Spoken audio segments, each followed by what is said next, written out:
में हम लोगों ने क्या समझा था? लास्ट क्लास में भी डिस्कस्ड अबाउट बिजनेस का क्या एम्स एंड ऑब्जेक्टिव्स होते हैं, बिजनेस के क्या नेसेसरी कैरेक्टरिस्टिक्स होते हैं कि वो प्रॉफिट कमाने के लिए किया जाता है बिजनेस, राइट? बिजनेस में रिस्क एंड अनसर्टेनिटी होती है, कितनी इनकम कितने टाइम तक होगी इसकी कोई गारंटी नहीं होती है, लेकिन रिवॉर्ड भी उतना ही अच्छा होता है, रिवॉर्ड भी उतना लॉन्ग टर्म होता है। दूसरा, बिजनेस जो है वो कंटिन्यूअसली करने के पर्पस से, कंटिन्यूअसली मतलब लंबे समय तक करने के पर्पस से बिजनेस किया जाता है, ठीक? तो अब हम जानने की कोशिश करेंगे कि बिजनेस एक्टिविटीज के अंदर या बिजनेस के अंदर क्या क्या चीजें इन्वॉल्व हैं, कौन कौन सी कैटेगरीज इन्वॉल्व है। तो दो मेजर या ब्रॉड कैटेगरीज इन्वॉल्व होती है बिजनेस के अंदर। The two categories are called, one is industry, the other one is commerce. So there are two broad classifications of business activities. One is industry, the second one is commerce. ठीक है? तो आज हम लोग industry के बारे में समझने की कोशिश करेंगे। बहुत बार ये वर्ड आप लोगों के आमने सामने कोई बड़ा आपके घर में या आपके टीचर्स या कोई भी इंडस्ट्री वर्ड बहुत यूज करते हैं। तो आप लोगों में से कोई मुझे एक्सप्लेन कर सकता है what is the meaning of industry?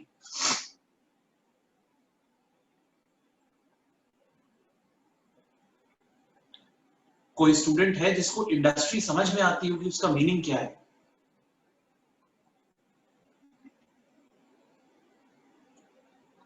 Anyone?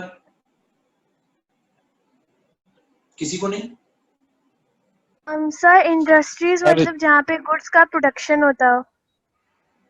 One very good example, okay. Who else? कोई और भी बोल रहा था?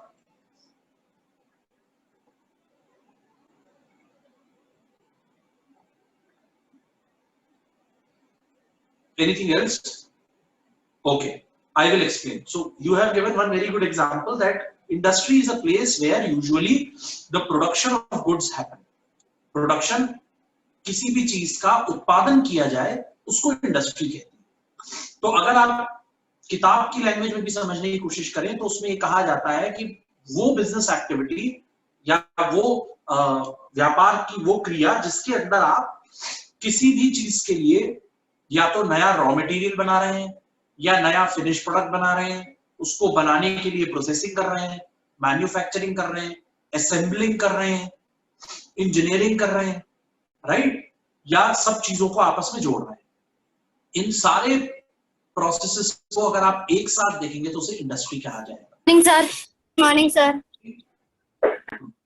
तो इन एक्टिविटीज को जहां पर रॉ मटेरियल बन रहा हो, रॉ मटेरियल से फिनिश्ड प्रोडक्ट बन रहा हो, प्रोडक्शन हो रहा हो, मैन्युफैक्चरिंग हो रही हो, प्रोसेसिंग हो रही हो, असेंबलिंग हो रही हो या इंजीनियरिंग हो रही हो और उसके बाद एक प्रोडक्ट बनाया जा रहा हो, उसको आप इंडस्ट्री कहते हैं।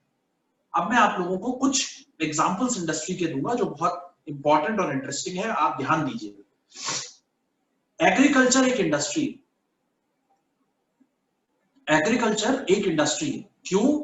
क्योंकि एग्रीकल्चर में जो किसान है वो एक फॉर्म में रॉ मटेरियल लेकर के आता है जिसको सीड फॉर्म कहते हैं। बीज के रूप में वो एक लेकर के आता है, उसे जमीन में डालता है, उसमें फर्टिलाइजर्स डालता है, पानी डालता है, उसकी सारी प्रोसेसिंग करता है और अल्टीमेटली उसको कन्वर्ट करता है। इस तरीके की जगहों में जहां पर आप बीज बोते हैं और उसको क्रॉप में कन्वर्ट करते हैं, उसको एग्रीकल्चर इंडस्ट्री कहा जाता है। क्योंकि आप लोग एक दो चीजों का ध्यान दीजिए, इसके आगे का मैं आपको सीक्वेंस भी बताता हूँ। हम लोग पोटैटो चिप्स खाते हैं, इसका आलू कहां से आता है? बहुत सारे लोगों ने मैकडॉनल्ड्स का नाम सुना है।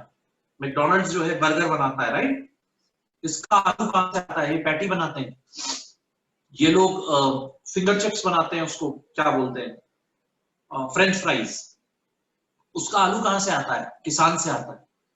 तो एक ऐसी इंडस्ट्री है जो एक शेप से दूसरी शेप में चीजों को कन्वर्ट करती है, एक फॉर्म से दूसरी फॉर्म में, शेप में नहीं, फॉर्म में। उसको आप एक एग्रीकल्चर इंडस्ट्री बोलते हैं जिसमें बहुत लार्ज स्केल पर बहुत सारी जो चीजें बनती हैं हिंदुस्तान के अंदर या बाहर, उसका प्रोडक्ट इस्तेमाल किया जाता है, उसका बाय प्रोडक्ट इस्तेमाल किया जाता है। ऐसे ही डेयरी इंडस्ट्री बोला जाता है। डेयरी को इंडस्ट्री इसलिए माना जाता है क्योंकि मिल्क और मिल्क से रिलेटेड बहुत सारे प्रोडक्ट्स थे, बहुत सारी एक्टिविटीज जैसे चीज, बटर, राइट, घी और बहुत सारे प्रोडक्ट्स हैं जो बनाए जाते हैं। तो ये भी एक तरीके की इंडस्ट्री है, राइट। अब रॉ मटेरियल उगाने वाली भी इंडस्ट्रीज होती हैं, बनाने वाली इंडस्ट्रीज होती हैं, और उस रॉ मटेरियल को यूज करके कोई और प्रोडक्ट बनाने वाली इंडस्ट्री भी होती है, जैसे लेदर। तो टैनिंग इंडस्ट्री होती है जिसको टैनरी बोलते हैं। वो लोग जो है वो अलग अलग तरीके से लेदर प्रोड्यूस करते हैं। उस लेदर का इस्तेमाल एक सेकेंडरी नेचर की इंडस्ट्री करती है जिसको बोलते हैं शू मैन्युफैक्चरिंग इंडस्ट्री। तो वो लोग क्या करते हैं, जिसने लेदर बनाया उससे लेदर खरीद करके लाते हैं एज अ रॉ मटेरियल, और उसका इस्तेमाल करते हैं उसको शू की शेप में कन्वर्ट करने के लिए। तो इस तरह से बहुत सारी इंडस्ट्रीज हैं जो अलग अलग तरीके से, मैंने असेंबलिंग वर्ड मेंशन किया। असेंबलिंग एक इंपॉर्टेंट वर्ड इसलिए है क्योंकि उसमें रॉ मटेरियल का बनाया नहीं जाता है, रॉ मटेरियल कहीं से खरीदा जाता है। जैसे किसी की कार बन रही है, मोटरसाइकिल बन रही है, टू व्हीलर्स में स्कूटर्स बन रहे हैं, तो ये सारे वो एरियाज हैं जहां पर असेंबलिंग होती है, कहीं पर भी रॉ मटेरियल बनाया नहीं जाता। एक एग्जांपल इसका ये है कि मारुति, जो कि एक बहुत बड़ी कार मैन्युफैक्चरिंग कंपनी है हिंदुस्तान के अंदर, वो बहुत सारी चीजें इधर उधर के लोगों से खरीद के लाती है, इधर उधर की इंडस्ट्री से खरीद के लाती है। जैसे जो स्टील और आयरन के बोर्ड्स वो यूज करती है कार के अंदर, चाहे वो बोनट हो, चाहे वो दरवाजे हो, चाहे वो रूफ हो, वो खुद नहीं बनाती है मारुति।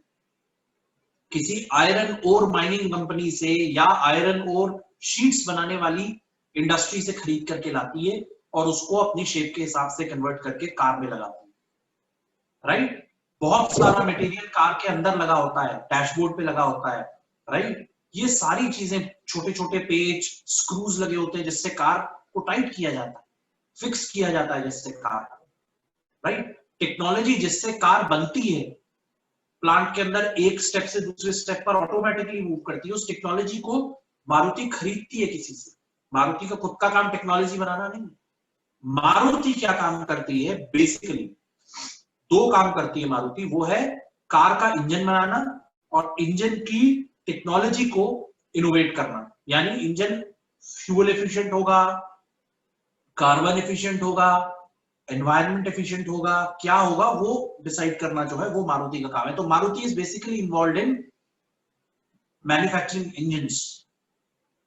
कार तो वो सिर्फ असेंबल करती है, ठीक है, कार जो है वो सिर्फ असेंबल करती है। प्रोसेसिंग इंडस्ट्री, मैंने आप लोगों को बहुत सारी चीजें ऐसी बताई जो प्रोसेसिंग का काम करते हैं। जैसे फॉर एग्जांपल मिल्क बनने के बाद, मिल्क जब आप अलग अलग डेयरी से इकट्ठा कर लेते हैं, उसमें मक्खन बनता है, उसको प्रोसेसिंग इंडस्ट्री बोलते हैं। आलू से चिप्स बनते हैं, प्रोसेसिंग इंडस्ट्री बोलते हैं। अचार बनते हैं, फूड प्रोसेसिंग इंडस्ट्री बोलते हैं। तो ये सारी, अचार क्या है, आम का अगर अचार बन रहा है तो आम कहीं से प्रोक्योर किया जाता है, मसाला कहीं से प्रोक्योर किया जाता है, और अल्टीमेटली उसको किसी दूसरी जगह बनाया जाता है। That's processing industry. मैन्युफैक्चरिंग का मैंने आपको एग्जांपल दिया कि मैन्युफैक्चरिंग इंडस्ट्री होती है। तो इस तरह से बहुत सारी अलग अलग तरीके की इंडस्ट्रीज हैं जो अलग। इंजीनियरिंग इंडस्ट्री अगर मैं बात करूं, हैवी इंजीनियरिंग या इंजीनियरिंग इंडस्ट्री, तो उसमें आप देखिए शिप जो बन रहे हैं वो इंजीनियरिंग इंडस्ट्री का एग्जांपल है।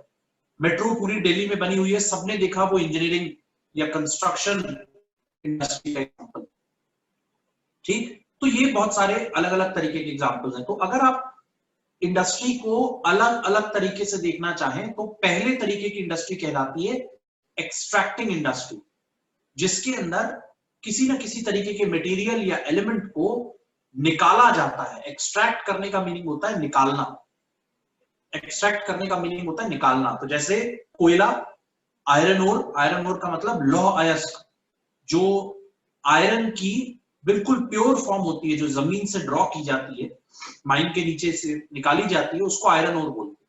पेट्रोलियम, पेट्रोलियम आप सबको पता है, ज्यादातर पानी के अंदर, कीचड़ में या समंदर के अंदर आप लोग देखेंगे कि उसके एक्सट्रैक्टिंग प्लांट्स होते हैं काफी नीचे, वहां से वो लोग हाई में से जो है वाटर में से जो है वो तेल को निकालते हैं, एक्सट्रैक्शन नीचे होता है, फिल्टरिंग होती है, क्रूड ऑयल बोलते हैं उसको, वो क्रूड ऑयल जो है वो फ्लो करके ऊपर आता है और फिर उसकी रिफाइनिंग होती है। That is another example, refining industry. Refining का मतलब क्रूड ऑयल में से पेट्रोल, डीजल, केरोसिन ये सब अलग किया जाता है, ठीक है। तो इस तरीके से एक्सट्रैक्टिंग इंडस्ट्री समझी। ऐसे ही आपके जो प्रेशियस मेटल्स होते हैं जैसे गोल्ड और डायमंड, ये भी एक्सट्रैक्टिंग मटेरियल्स होते हैं, एक्सट्रैक्टिंग इंडस्ट्री का एग्जांपल है। रिफाइनिंग इंडस्ट्री जो है वो जो इनको साफ करके, इनको क्लीन करके यूजेबल फॉर्म में लाती है। तो ऐसे ही आयरन ओर को यूजेबल फॉर्म में लाने के लिए स्टील बनाया जाता है, आयरन की पक्की शीट्स बनाई जाती है, उसको आयरन ओर इंडस्ट्री करती है। उस रॉ मटेरियल को एक्सट्रैक्ट करने के बाद उसको प्योर फॉर्म में कन्वर्ट, प्योर फॉर्म से यूजेबल फॉर्म में कन्वर्ट करती है। पेट्रोलियम भी उसी तरीके का एग्जांपल है। Processing and converting industries, processing and converting industries का मतलब ये है रॉ मटेरियल जो गया है अलग अलग पर्पसेस के लिए, उसको यूज करके उसको ऐसे फॉर्म में कन्वर्ट करना जिससे कंज्यूमर्स उसका इस्तेमाल कर सके। ब्रेड, ब्रेड किससे बनता है? ब्रेड जो है वो फाइन मटेरियल ऑफ फ्लोर से बनता है, फाइन मटेरियल ऑफ फ्लोर से बनता है, मतलब आटे को भी एक और फॉर्म में रिफाइन किया जाए तो मैदा बनता है, उससे ब्रेड बनती है। तो उसको फॉर्म को कन्वर्ट किया जाता है और ब्रेड बनाई जाती है। फैंस, फैंस क्या है? जो पंखे लगे हैं, सीलिंग फैन है, टेबल फैन है, ये कन्वर्जन इंडस्ट्री, अलग अलग तरीके से मटेरियल को लाकर पहले असेंबल किया जाता है, उसके बाद कन्वर्ट किया जाता है, ठीक है। सीमेंट इंडस्ट्री, कन्वर्जन इसलिए बोला जाता है, मशीनरी वगैरह को कन्वर्जन इसलिए बोला जाता है क्योंकि इसमें इलेक्ट्रिसिटी इन्वॉल्व है। आप इसको कनेक्शन लेते हैं इलेक्ट्रिसिटी से और इलेक्ट्रिसिटी को कन्वर्ट करती है, वो डीसी इलेक्ट्रिसिटी को कन्वर्ट करके एसी इलेक्ट्रिसिटी में लाती है, यूजेबल फॉर्म में लाती है इलेक्ट्रिसिटी को। डीसी को आप इस्तेमाल नहीं कर सकते नॉर्मली, नॉर्मल कंडीशंस में डीसी इस्तेमाल नहीं हो सकती इलेक्ट्रिसिटी। आई थिंक आप लोग अब इलेक्ट्रिसिटी पढ़ेंगे तो उसमें आपको पता चलेगा क्या तरीके से इलेक्ट्रिसिटी यूज होती है। तो ये जो है processing and converting industries. Last is construction industries. Construction industries क्या है? जहां पर बिल्डिंग्स बनती हैं, डैम्स बनते हैं, right, large scale multipurpose projects बनते हैं, ब्रिजेस, रोड्स, मैंने मेंशन किया metro, metro is a very large scale infrastructure project, highways बनते हैं, रोड्स बहुत छोटा वर्ड है, हाईवेज, एक्सप्रेसवेज बनते हैं, राइट, डेडिकेटेड फ्रेट कॉरिडोर्स बनते हैं। अब आप लोगों को एक शायद एग्जांपल पता होगा कि अहमदाबाद टू बॉम्बे एक हाई स्पीड ट्रेन का कॉरिडोर बन रहा है, मतलब प्रपोज्ड है, अभी कुछ शुरू हुआ है शायद बनना। तो high speed train which will connect both the cities for 3 hours, या शायद 1 घंटे में या 1.5 घंटे में, कुछ बहुत मैक्सिमम स्पीड से ट्रेन चलेगी, जैसे चाइना में और जापान में चलती है उस स्पीड से, अबाउट 300-400 किलोमीटर पर आवर। तो एक डेडिकेटेड कॉरिडोर बनेगा उसके लिए। तो ये प्रोजेक्ट जो है वो कंस्ट्रक्शन इंडस्ट्री के अंडर आते हैं। तो ये पहला एग्जांपल है जिसके अंदर extraction, production, processing, assembling, construction, fabrication, ये सारी चीजें होती हैं। इससे या तो रॉ मटेरियल बनाया जाता है, या एक्सट्रैक्ट किया जाता है, या रॉ मटेरियल को किसी फॉर्म या शेप में कन्वर्ट किया जाता है, usable for the purpose of consumption, ठीक है। तो ये सारे एग्जांपल्स जो हैं आपको इंडस्ट्री की तरफ इशारा करते हैं। Any question related to industry बताइए। ये बहुत बेसिक अंडरस्टैंडिंग वाला पोर्शन मैं बिजनेस का समझा रहा हूं। कोई क्वेश्चन किसी को इंडस्ट्री में पूछना है तो प्लीज पूछिए।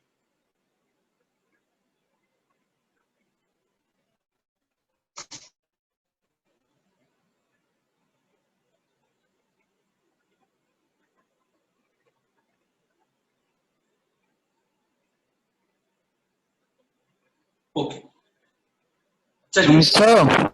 हाँ पूछिए।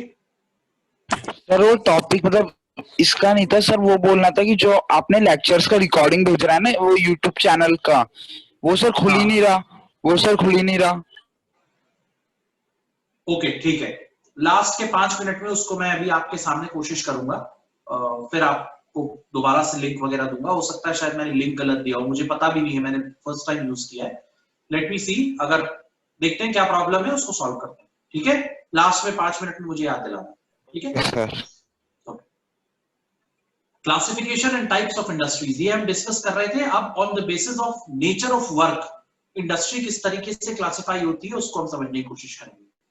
तो पहली इंडस्ट्री है प्राइमरी इंडस्ट्री। देखिए, दो इंडस्ट्री के ब्रॉड क्लासिफिकेशंस प्राइमरी और secondary on the nature of work होते हैं। पहला, प्राइमरी इंडस्ट्रीज को इसलिए बोला जाता है प्राथमिक उद्योग, क्योंकि ये नेचर ओरिएंटेड इंडस्ट्रीज होती है। ये फर्स्ट लेवल की इंडस्ट्री होती है जो किसी भी तरीके से आपको नेचुरल प्रोडक्ट प्रोवाइड करती है by the use of nature. और इसके अंदर आप देखिए एग्जांपल्स में agriculture, farming, forestry, fishing, horticulture, ये सारे जो हैं ये प्राइमरी इंडस्ट्री के एग्जांपल हैं which would use nature as 50% input. इसमें ज्यादातर 50% या उससे ज्यादा इनपुट नेचर का होता है, मौसम का होता है, पानी का होता है, एयर, इन चीजों को इन्वॉल्वमेंट होता है और ह्यूमन एफर्ट थोड़ा कम होता है। एग्रीकल्चर के अंदर भी बीज डालना, फर्टिलाइजर डालना और क्रॉप को काटना या मेंटेन करना ही ह्यूमन एफर्ट है, बाकी सारा नेचुरल एफर्ट है। सीड बनाना भी ह्यूमन का काम नहीं है, वो अपने आप बनता है। सीड जमीन में कैसे पकड़ेगा, अपने आप है। पानी की कितनी क्वांटिटी, नाइट्रोजन कितना चाहिए उसको, ये जमीन उसको अवेलेबल कराती है। तो ये सारी चीजें agriculture, farming, forestry, fishing, fishing में भी अगर आप देखें तो ये एक टाइप की ऐसी इंडस्ट्री है कि जो मछुआरे वगैरह है वो पानी में जाल बिछाते हैं और मछली पकड़ते हैं। मछलियां अपने आप आती हैं पानी के अंदर, एक नेचुरल प्रोसेस के थ्रू, एक वाटर का अपना इकोसिस्टम है जिसके अंदर वो अपने आप पैदा होती हैं, अपने आप पकड़ में आती हैं, अपने आप बढ़ती हैं और काम चलता है। हॉर्टिकल्चर क्या है, जो गार्डनिंग वगैरह होती है, पेड़ लगाए जाते हैं, ग्रीन जोन्स बनाए जाते हैं, पार्क्स होते हैं, उनको मेंटेन करना इज पार्ट ऑफ हॉर्टिकल्चर। उसमें भी आप पेड़ लगा देते हैं, आप कुछ नहीं करते, पेड़ अपने आप उग जाता है, बड़ा हो जाता है, पौधा अपने आप पेड़ बनता है। You do not do much of an effort उस चीज को ठीक करने के लिए, आप बहुत ज्यादा एफर्ट नहीं करते। तो ये नेचुरल इंडस्ट्रीज है, इसलिए इनको प्राइमरी इंडस्ट्री बोलते हैं। और बहुत सारा प्रोडक्ट प्राइमरी इंडस्ट्री में बनता है, इसका इस्तेमाल सेकेंडरी इंडस्ट्री में होता है। वो सेकेंडरी इंडस्ट्रीज क्या है, genetic industries. Genetic industries are engaged in reproduction and multiplication of certain spices of plants, animals with an object of sale. तो ये जेनेटिक इंडस्ट्री क्या है कि बहुत सारे प्लांट्स या एनिमल्स को ये लोग यूज करते हैं to convert its shape, to convert its form for the purpose of earning profits. और आप लोगों को शायद पता ही होगा कि जो ये प्लांट नर्सरीज होती हैं जहां पौधे उगाए जाते हैं, छोटे पौधे गमलों के अंदर और एक छोटे पैकेट्स में उगाए जाते हैं और वो आपको दे दिया जाता है कि इसको आप ले जाइए अगर आपको खरीदना है और घर पर इसको उगाइए। बहुत सारे मेडिसिनल प्लांट्स होते हैं छोटे, तुलसी है, बहुत छोटी छोटी कई और प्लांट्स हैं, एलोवेरा है, इस तरीके के प्लांट्स भी होते हैं उसमें। नॉर्मल जो फ्लावर प्लांट्स होते हैं वो भी उगाता है नर्सरी वाला for the purpose of earning profits, right. Cattle rearing and poultry का बिजनेस जो है, जैसे मुर्गियों को पाला जाता है पोल्ट्री के पर्पस से कि उनको जो है वो अंडे भी देंगी। जो पोल्ट्री बिजनेस होता है उसके दो पर्पस होते हैं कि वो अंडे भी देती है, उसका चिकन के रूप में भी इस्तेमाल होता है, राइट। इस तरीके की इंडस्ट्री। इसके अलावा cattle rearing and cattle breeding. ये कैटल का मतलब होता है ये जो गाय भैंस का जो पूरा एक गौशाला की तरीके से पाला जाता है उसको जो है cattle rearing and cattle breeding बोलते हैं। वो क्यों किया जाता है, क्योंकि उसमें भी जेनेटिक्स इन्वॉल्व है। आप गाय की अलग अलग जनरेशंस का इस्तेमाल करते हैं, उसके दूध का इस्तेमाल करते हैं for the purpose of earning profits. तो दूध से बहुत सारे प्रोडक्ट्स बनते हैं, तो जब आप दूध बेचेंगे तो obviously you will try to create as many products as possible which can be created through milk. तो मिल्क एंड मिल्क प्रोडक्ट्स बोलते हैं उसको। तो जेनेटिक इंडस्ट्री के अंदर ही आता है। जेनेटिक्स का मतलब होता है किसी चीज को पैदा करने की क्षमता रखना। तो एक बहुत इंपॉर्टेंट बात यह है कि इसके अंदर भी जो है आप देखिए, अगर आप दूध की बात करें तो कुछ ही ऐसे एनिमल्स हैं जो दूध पैदा करने की ताकत रखते हैं।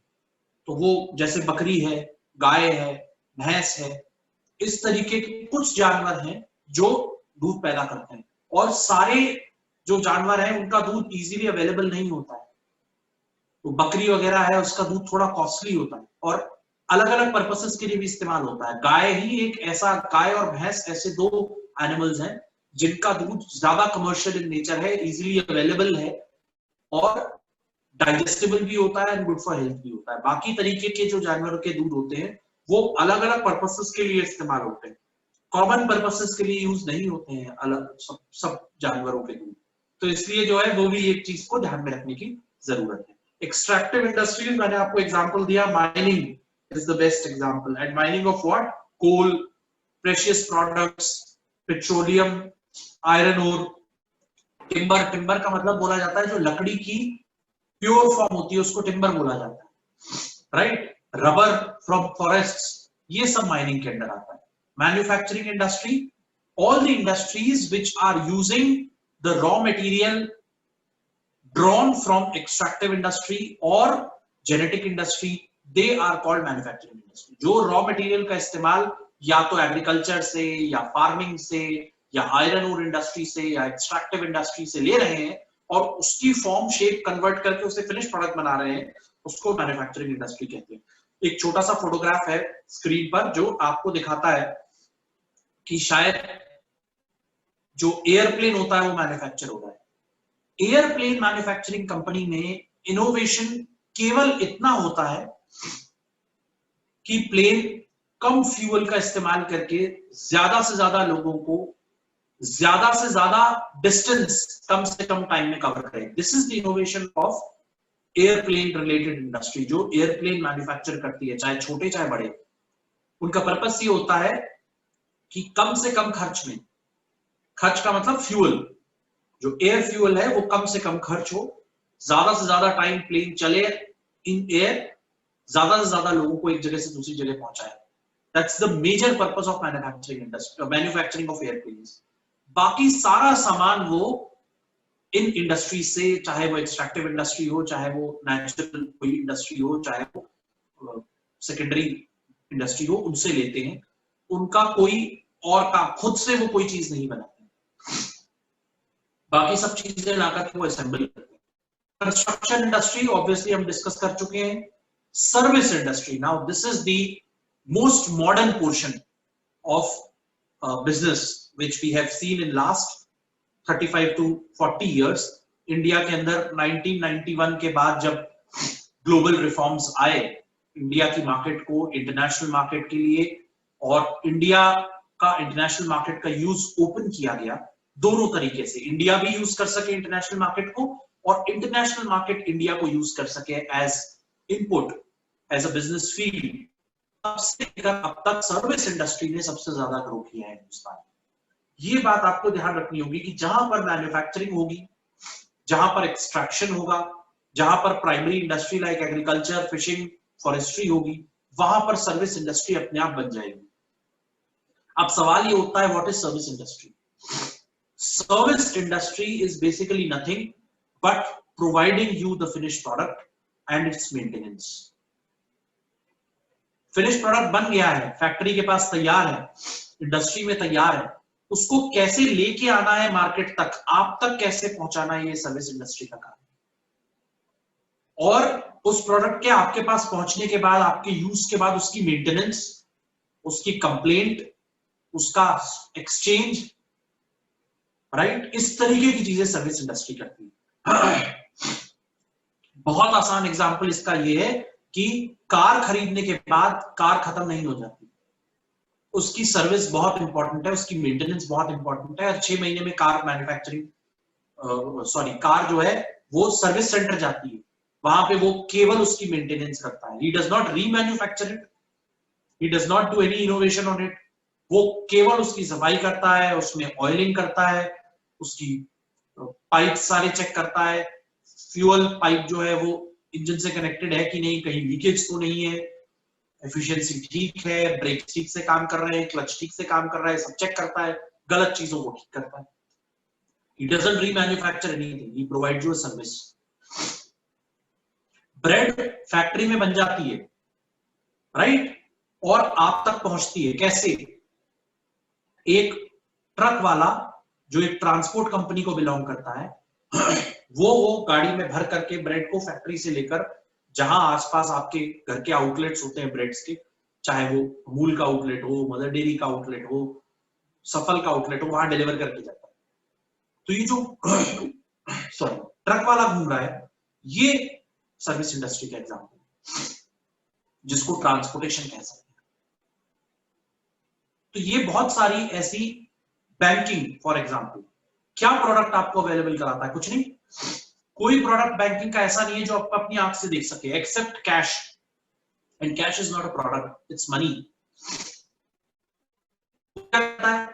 आपका एक अकाउंट खोलता है, उसमें पैसे जमा कर देता है, आपको पासबुक दे देता है या ऑनलाइन अकाउंट दे देता है, आप उसके अंदर देख सकते हैं कि आपका पैसा कितना है, कितना बढ़ गया, कितना इंटरेस्ट मिल रहा है।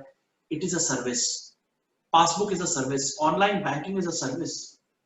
आप घर में बैठे बैठे किसी को पेमेंट कर देते हैं, bank account to bank account transfer कर देते हैं। आप Paytm for example is an application जिसमें आप अपने बैंक अकाउंट से किसी को पेमेंट कर देते हैं, एक फोन नंबर से दूसरे फोन नंबर को पेमेंट कर देते हैं। It is a service because you are not able to see the product. और सर्विस इंडस्ट्री आज की डेट में सबसे इंपॉर्टेंट इंडस्ट्री है। कोरोना के पीरियड में सड़क पर सामान नहीं बिक रहा था, जब लॉकडाउन लगा हुआ था, तो Amazon, बिग बास्केट जैसी कंपनीज, ग्रोफर्स, इनका आई होप आपने इनके नाम सुने हो, ये आप ऑनलाइन एप्लीकेशन से ऑर्डर प्लेस करेंगे तो आपके घर पे सामान छोड़ते हैं। स्विगी का नाम सुना होगा आप लोगों ने, जोमैटो नाम सुना होगा आप लोगों ने। जोमैटो, स्विगी क्या करते हैं? बना हुआ फूड होटल या रेस्टोरेंट से उठा करके आपके घर पहुंचाते हैं। They do not make any product, वो आपको कोई सामान नहीं बना के देते, वो खुद नहीं बनाते। आप चाउमीन ऑर्डर करते हैं तो वो बना के नहीं देता है आपको, वो किसी दुकान पे जाके खड़ा होता है, वहां से वो पैकेट उठाता है और आपके घर पे लाके छोड़ता है। Is only providing you a service. Product कहां पर है और उसका कंज्यूमर कहां पर है, प्लेस और प्रोडक्ट को आपस में मैच करने का काम इज कॉल्ड सर्विस।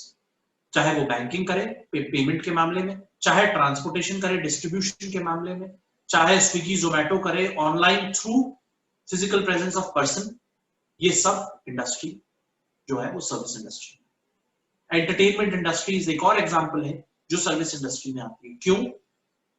जो फिल्म आप देखते हैं ओटीटी पे आप देखते हैं, नॉर्मली भी आप फिल्में देखते होंगे, हॉल में पहले जाकर के देखते होंगे, आजकल तो बंद है।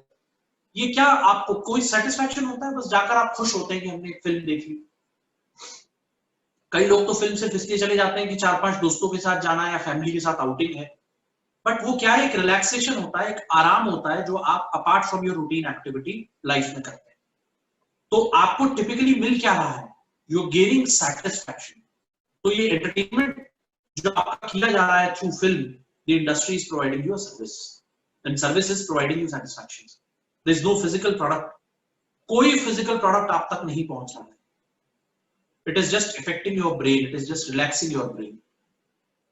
तो ये जो है इंडस्ट्री और इंडस्ट्री के टाइप्स हैं, किस तरीके से मैन्युफैक्चरिंग होती है, किस तरह से असेंबलिंग होती है, इसको इंडस्ट्री कहा क्यों जाता है, क्योंकि ये एक्सट्रैक्ट करता है प्राइमरी इंडस्ट्री से, सेकेंडरी इंडस्ट्री में सामान को डालता है, कंस्ट्रक्शन करता है, असेंबलिंग करता है, इंजीनियरिंग करता है, प्रोसेसिंग करता है और आप तक सामान पहुंचाता है। और ultimately services related to all these products are automatically reaching you, आपको पता नहीं चलता।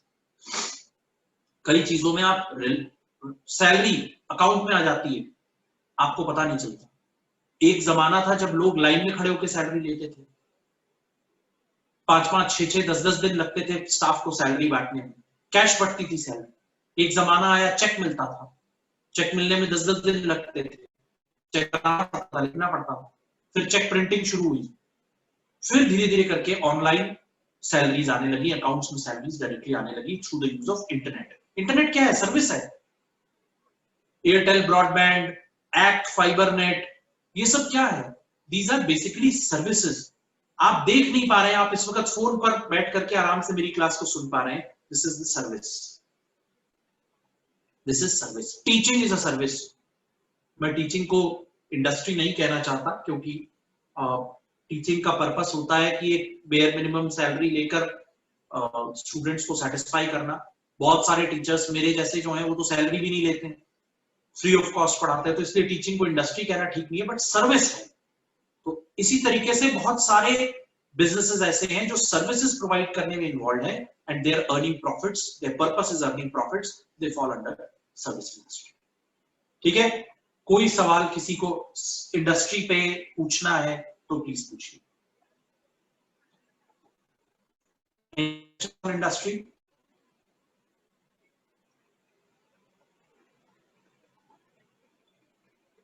ओके